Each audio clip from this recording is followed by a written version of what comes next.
అదేవిధంగా కూలికి పోవాలన్నా పనికి పోవాలన్నా పిల్లలు చదువుకోనికి పోవాలన్నా మీరు ఎక్కడైనా పరిశ్రమలలో కార్మికులకు పోవాలన్నా బస్సు కిరాయికే 5-6 వేల నుంచి 10,000 రూపాయలు ఖర్చు అయ్యేది. ఇక అమ్మగారింటికి పోవాలంటే ఇక అవాసకు పున్నాకు కూడా ఇంటి ఆయన పోనిచ్చేటోడు కదా, దండగమారు ఎవరం ఎందుకమ్మా ఏమున్నది చూడలేదా మీ అమ్మని పుట్టినప్పటి నుంచి ఆడుకోతాం అనేటోడు. అమ్మవారిని దర్శించుకుందామంటే ఆ అవకాశమే లేదు. పెద్దమ్మ గుడికి పోవాలన్నా, లక్ష్మీనరసింహస్వామి దగ్గరకు పోవాలన్నా, యాదగిరి గుట్టకు పోవాలన్నా, లేకపోతే భద్రాచలం పోవాలన్నా, 7కి ఇల్లు దాటాలంటే బస్సు కిరాయిలు 100 రూపాయలు ఖర్చు అయ్యేది.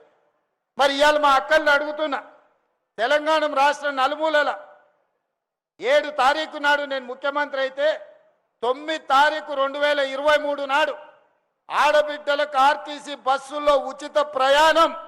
మిమ్మల్ని ఎవరన్నా బస్సు కిరాయి పైసలు అడిగితే నా ఫోటో పర్సులో పెట్టుకొని మా తమ్ముడు పట్నం వాళ్ళు ఉంటారు తెచ్చుకోపోండి అని కండక్టర్కి చూపించమన్నా, మా పొన్నం ప్రభాకర్కి చూపించామని చెప్పిన. ఆయళ్ళటి నుంచి ఇయ్యాలటి దాకా మా అక్కలు చెప్పాలి, మా అక్కలు ఎప్పుడు నిజమే చెప్తారు. ఎవరన్నా 1 రూపాయి మిమ్మల్ని బస్ కిరాయి అడిగినరా అక్క? అడిగినరా? మరి ఇవాళ మీకు 12,000 కోట్ల రూపాయలుగా పొన్నం ప్రభాకర్ సార్కు నేను కట్టినా మీ తరఫున.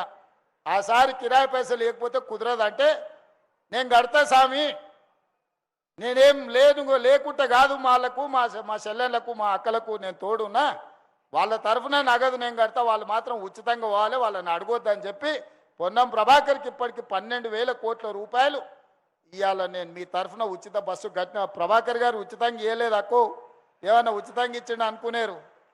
నగదు నేను కడుతున్నా, ఉచితంగా మీరు ప్రయాణం చేస్తున్నారు, గంతే తేడా. ఇవాళ ఉచిత బస్సు ప్రయాణం మా ఆడబిడ్డలకు ఇచ్చిందా లేదా ఒకసారి ఆలోచన చేయండి.